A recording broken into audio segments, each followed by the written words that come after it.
The video's playing, oh? Do you hear something?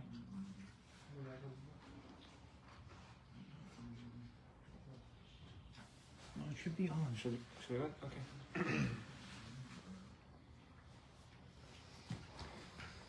Can we start? Yeah, it's on. The video is on? Okay, good evening. I'm happy to be here. It's not every week for me, so when I'm here, I'm very happy. Thank you for being here tonight, making the effort to come late in the synagogue to hear some divrei Torah. So the show of today is sponsored for the elevation of the soul of Elazar HaKohen ben Angela. Tihi nishmato tzarura b'tzchor hachaim. Okay, Moray v'Rabotai, this week, Parashat Mishpatim.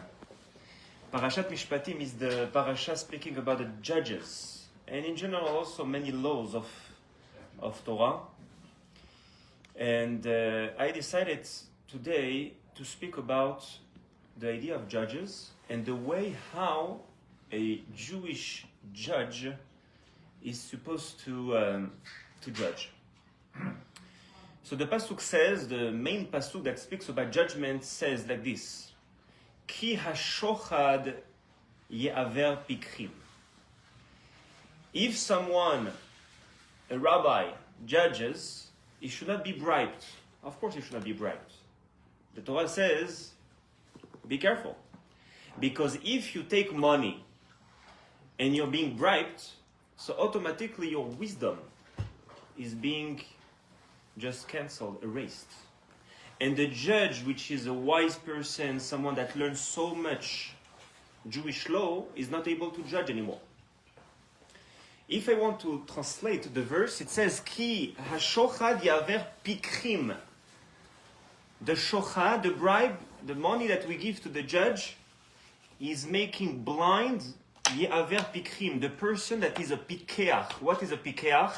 A pikeach is someone that is sharp in his mind. He can get the details of the story, and through those details to find the solution. This is a pikeach.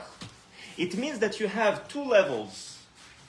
You have the level of a wise person, a wise rabbi, a chacham, like we say, a talmid chacham, someone that is a Torah scholar, is a talmid chacham, is someone that is wise.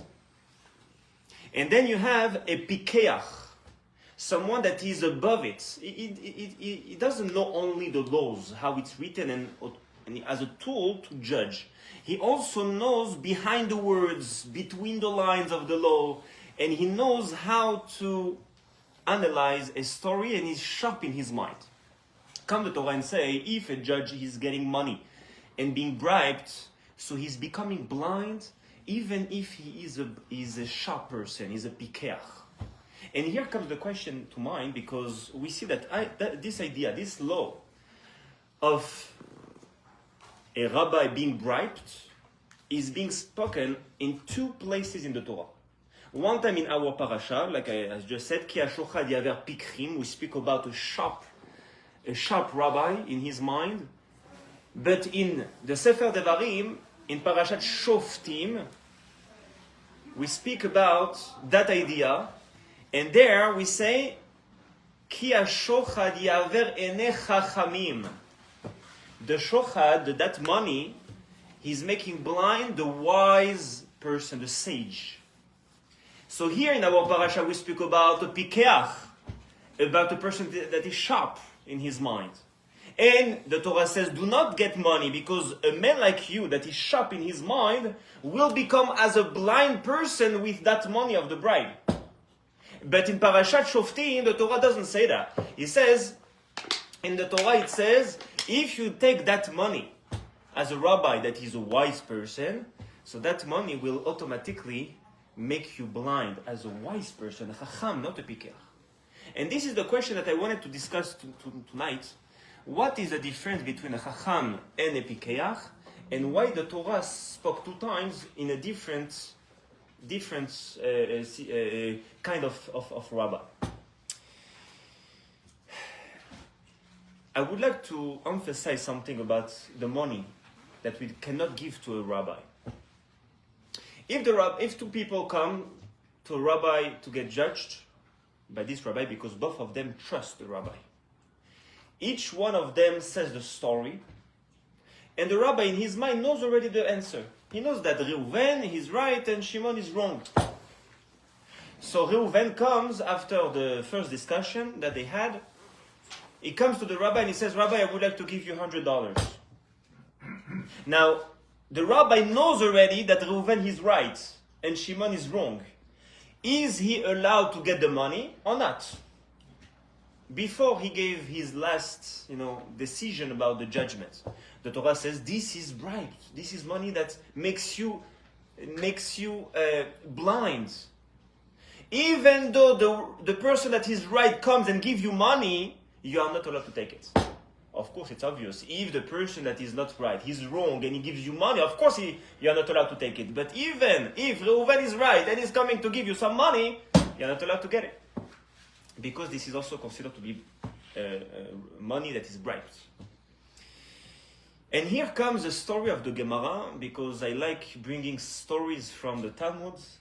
The stories, as the Admor Zaken says, the stories and the Agadah of the Gemara, inside of those stories you have so many secrets, so many details that are very powerful. And the story goes on a Dayan, on a judge. The Gemara speaks about that judge. His name was Karna. And two people came to him. Karna, he was a tzaddik. He was a very wise person, even maybe a sharp person, a pikeach. And they are coming to him and they said, Rabbi, can you please judge us?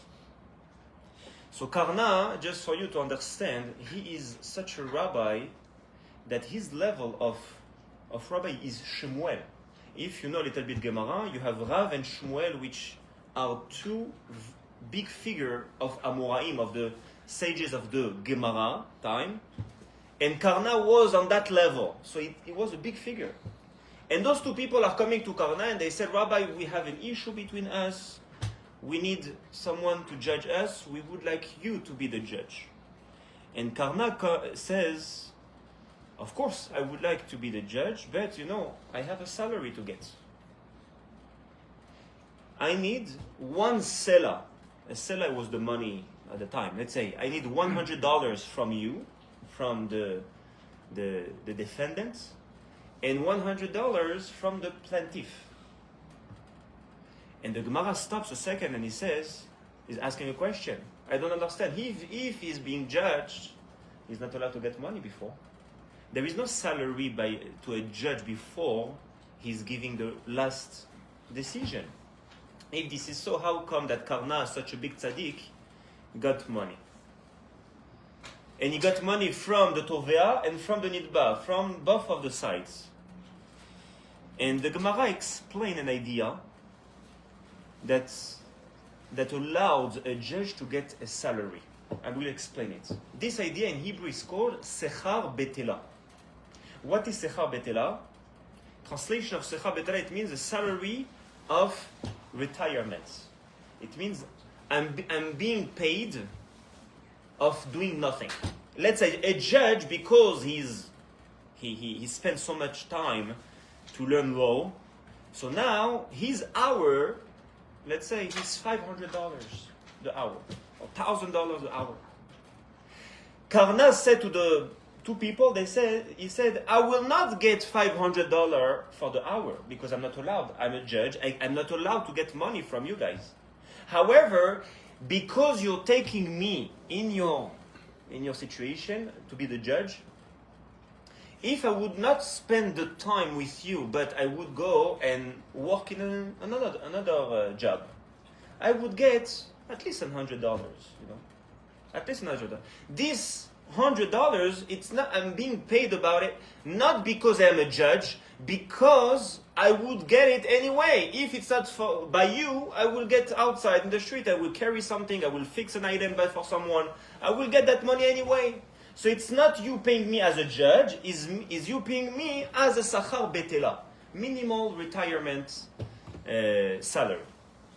And the Gemara says this is allowed, but it doesn't look good. How come that Karna, who knows the law, who knows what is good and what is not good, he's allowing himself to get money even though it is mechoar in Hebrew. Mechoar means it's disgusting. A judge that get that kind of money is disgusting. So if this is so, why Karna did it? And the Gemara answers. And he explained us a new concept. In the Sechar Betela that we just spoke about, you have two kind of Sechar Betela, of salary of retirement. I'm not speaking about retirement because he's too old. It means the minimal salary for a man that anyway will get if he goes to the street to clean something or to do something, he will have a minimal salary. So this is Sechar Betela. There is two levels of Sechar Betela. You know, there is someone that is a rabbi, and people are coming to him and they say, Rabbi, I have a question for you. Can you spend some time with me and to hear my question I have for you? So the rabbi, he says, of course, let's sit together. And he spends 1 hour, 2 hours. And then the guy says, how much, Rabbi, I owe you? So the rabbi says, listen, I would like to take Sachar Betela, meaning the minimal amount I would get if I would spend to another job. However, I don't have another job. I learn Torah all day long. So if, let's say, I'm fixing a car, I will get this amount of money for an hour. If I'm fixing, I don't know, a wall, or I'm building something, it's another amount of money, right? So because I don't have a settled amount, so my Sachar Betela is not settled. Come the Gemara and say, this is disgusting for a judge to get. If the judge says, give me $100, you and you, as a Sachar Betela, but I don't have a job that I go anyway, right? So in that case, this is not good. Karna had another job. Karna, if he would not sit in the court to judge people, he would have another job. And that job had a settled amount for an hour. What was the amount for the hour? $100, one selah, $100 per hour. Therefore, Karna said, anyway, I would go to my job to get $100 an hour, so I want you, $100 from you, and $100 from you. 2 hours. So again, Sachar Betela, that minimal salary, is allowed for a judge to get. It doesn't look good when the judge doesn't have a settled job. In that case, if he gets money because of the minimal general salary that someone would get in another job, this is not good, the Gemara says. But if the judge has another job that is settled, and anyway he would spend time in that job, in that case, so the judge is allowed to get the money, and this is fine, completely fine. You understand? So Karna would have another job, and here comes the question to mind. Karna, such a big dayan, a big tzaddik, he has another job. He has two jobs. He has one job being a judge, like in the story, and another job. And the Gemara asks, what is the other job that Karna has? And listen to this, it's very interesting. Karna had another job at the time. Maybe today we have also such a job, I'm not sure, but at the time he used to be a job. A person that is able to tell you the life of a wine. He is smelling the wine, right? And he can tell you if the wine can hold for a long time or in a short time it will turn into vinegar. Karna had the ability to smell, and through his smelling he was able to tell people the quality of the wine. If it's a good, strong quality, or it's a weak quality. So people that had a lot of wine, or they wanted to buy wine, they were saying to the seller, let's go to Karna. He will smell, he will tell us what he thinks about the quality of the wine, and according to that I will pay you. And people used to go to Karna. Karna gets his salary through that job, and people were trusting Karna. Now, it's very interesting because it says in the Gemara that whoever has a good smell, when I say a good smell, it's not a smell physical smell. He has a good smell also about a situation, about personalities. Oh, I smell this person, it doesn't look good to me. That situation is little fishy and I don't like it. And not everyone is able to tell that. Some people are able to say that some people, the other people are not good, or situations. So whoever has a good smell, it shows on purity of the soul. How come? So he says like this. He says, in the time of the Bet HaMikdash, whenever the Bet HaMikdash was built in Jerusalem, so the world had more purity. And because they had more purity, we see that many rabbis of the time of Talmud, of the Gemara, and also of the Mishnah, they had the ability to smell, to analyze through their feeling some situation, some people, or whatever, and they were right about it. We see, for example, Rabbi Bar Avuna, that he has also that idea where he was told by his master that he has a good smell, it shows on purity, and from the second that the Bet HaMikdash, who is the symbol of purity in the world, was destroyed, automatically the developed smelling by people disappeared. But we have still some people that have a good neshama, a clear neshama, a pure soul. It's according to actions. It's according to what you do.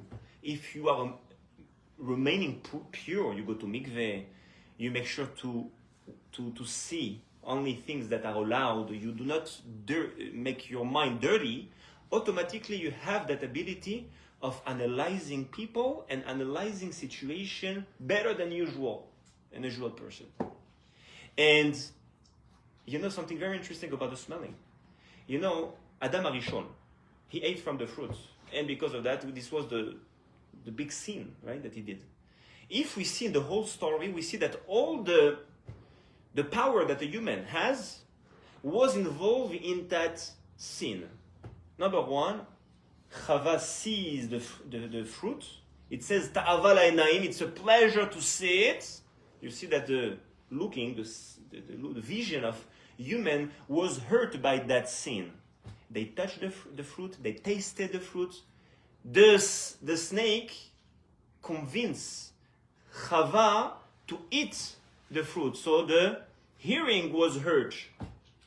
So it means that all the power of humans was hurt. The only power that wasn't hurt by that first sin was the smell. And since then, the Chachamim saying, whoever can smell a situation, analyze properly, without mistake, he is someone that is pure. He is someone that shows that he is stronger in his smelling more than his vision, more than his hearing, more than his touching, more than any other power that he has. It means that he is someone that is more pure. And the best example that we can give is that of Mashiach. When Mashiach is going to come, it says, Va'aricho beirat Hashem. He is able to judge, Morach Vadain, the Gemara says, he is able to judge people by smelling. Two people are coming to Mashiach, and they say, Mashiach, we want to be judged by you. We have an argument between us. He says, no problem, don't speak. Let me smell you. Okay, you're good and you're not. Just by smelling, Ve'aricho beirat Hashem. He can smell people and tell how are you having fear of God. Can you imagine? How come? You know, because Mashiach, the purest man, the person that is the highest level possible, he has his smelling so much developed. So here we see that smelling is a proof of purity. Okay, so this is in parentheses. So let's come back to Karna, our story of the Gemara. Karna has another job, and this other job is to smell wine and telling people the quality of that wine. And Karna says to the two people, listen, you want me to be judged? No problem. I, anyway, was planning to go to my second job, sitting there in my office and smelling all day long the wine and telling people the quality of their wine, right? I earned $100 an hour for that. So because I have a settled salary, anyway. I would have that $100. So I am allowed, and it looked good, to ask you for another $100 per hour. If I didn't have a settled salary, so this is allowed, but it's not good. But now I have a settled salary, it's not good. And Moray Verabotai, Zera Shimshon that we are learning, because I'm bringing an idea from the Zera Shimshon, he is coming and he says this is the exact difference between the two psukim, the two verses that we started the shir with. At the beginning, in our parasha, we said that there is a pasuk speaking about the pikrim. If someone gets the money, the bribe money, he's becoming blind from his sharp of mind. A pikeach, he was sharp at the beginning, and because he got the money, he's not sharp anymore. He can be wise, he can judge, but he's not sharp anymore. Which kind of person are we speaking about? We speak about the person that got the money, even though that he is allowed, but it doesn't look good. Why it doesn't look good? Because he doesn't have a settled salary that he would get anyway. Not like Karna. Karna had a settled salary by smelling the wine. That rabbi, that judge that the Torah speaks about in our parasha, we speak about such a judge that doesn't have a settled salary. He can clean the street, he can paint the walls, he can fix items, he can do anything. But he would earn money, right? So he throws a number. Okay, I think that I would get 100 an hour. Is it true? Maybe not. Maybe we'd find a job that is less than 100 or more than 100. It's not a settled price. So because of that, the Torah says it's not good. It doesn't look good, but it's allowed. So therefore, why? So what he's losing, that man? He's losing his sharp of mind. This is what he's losing. He doesn't lose his wisdom because he can continue judge people, but the sharpness of his mind he's losing because he is accepting money that doesn't look good to accept. Right? In the Parashat Shoftim, in the Sefer Devarim, Parashat Shoftim, it says, Ki hashochad yaver enei chachamim. The wise people will become blind by getting that money. This speaks about what? The real bribe.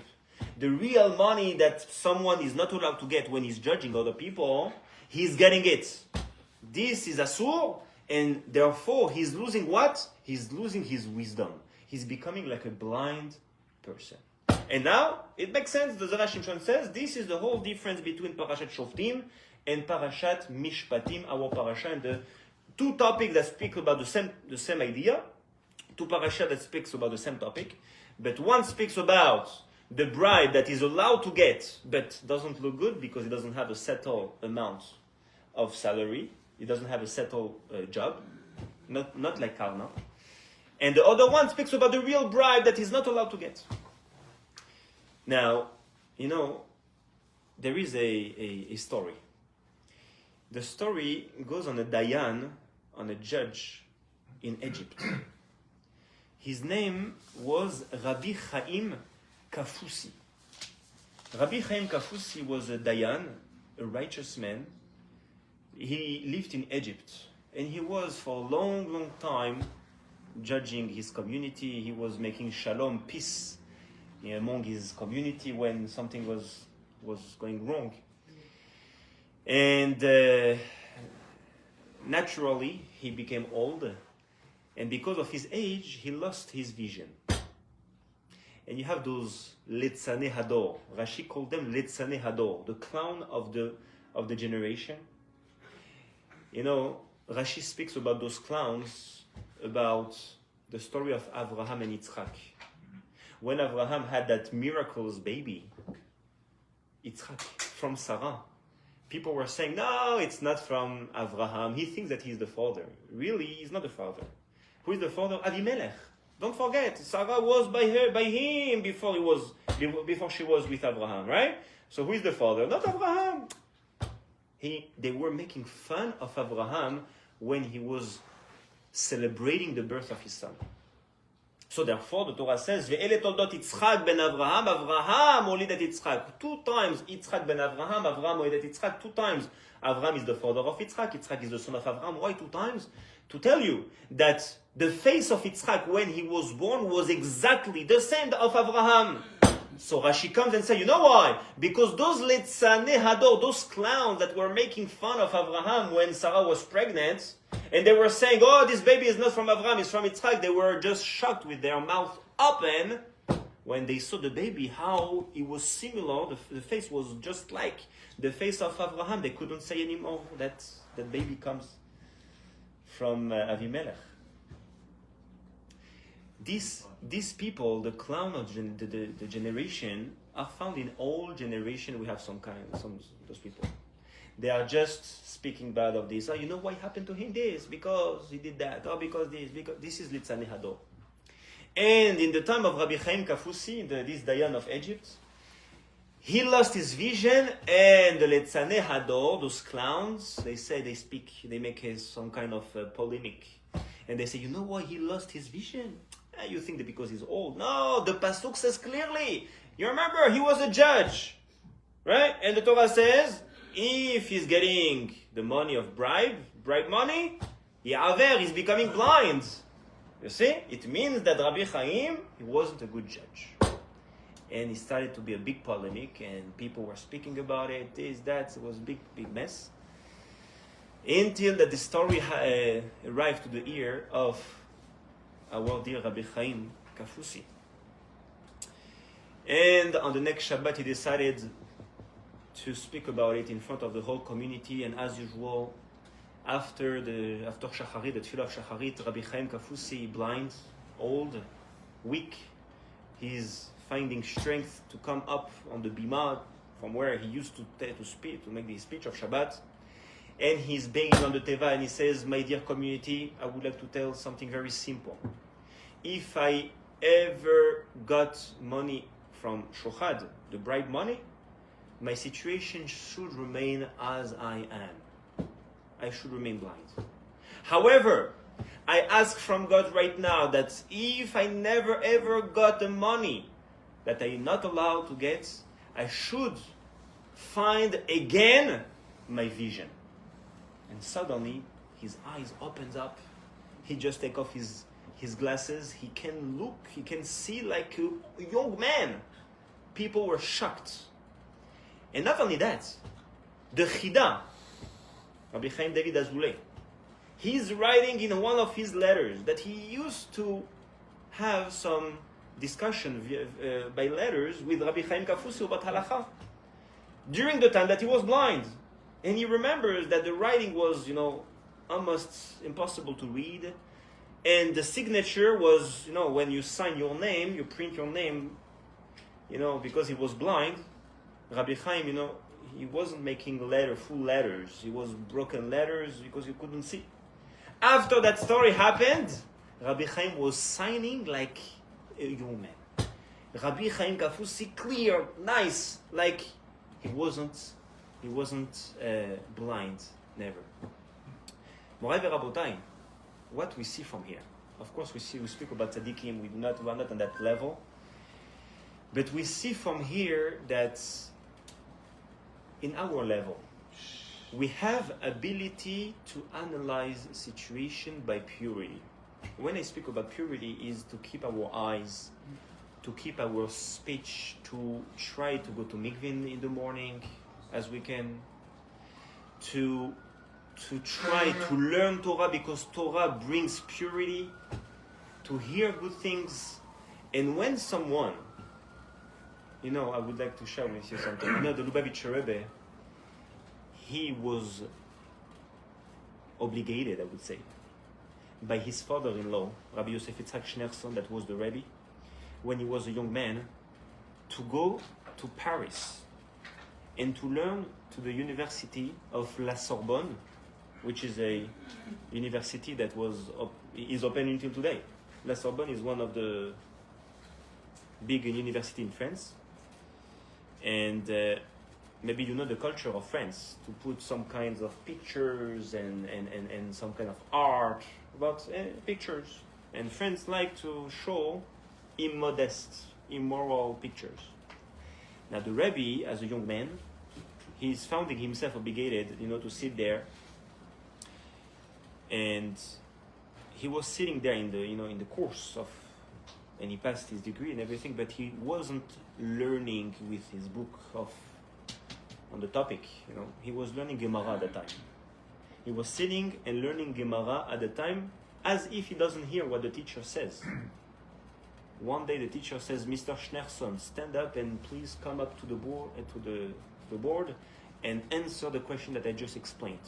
It was something like very heavy, very, very difficult to answer. The Rebbe comes, boom, boom, boom, he's just answering everything like never someone did it before. They were shocked. But one person was sitting, and he's being, the Hasidim find him later on, and they asked him what was the behavior of the Lubavitcher Rebbe at the time when he was in the university, and he says, "What I saw by the Lubavitcher Rebbe was very discreet, very quiet in his own world, and he was always making sure to not look at the picture surrounding the room of the class. Because those pictures were immoral, immodest, bringing impurity, so he was keeping his eyes like I never see such a man like this. He was a pure person." This story, we know it. It means that we have a message that we can learn from it.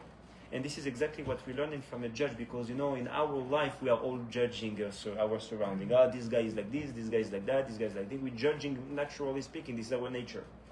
Of course, we need to try always to dan et kol ha'adam besever panim yafot. You need to judge the good eye in a good way, but we judge anyway.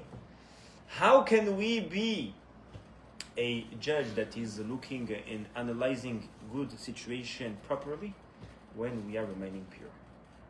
So this is what I would like to share with you, remaining pure in order to have a good analysis in life.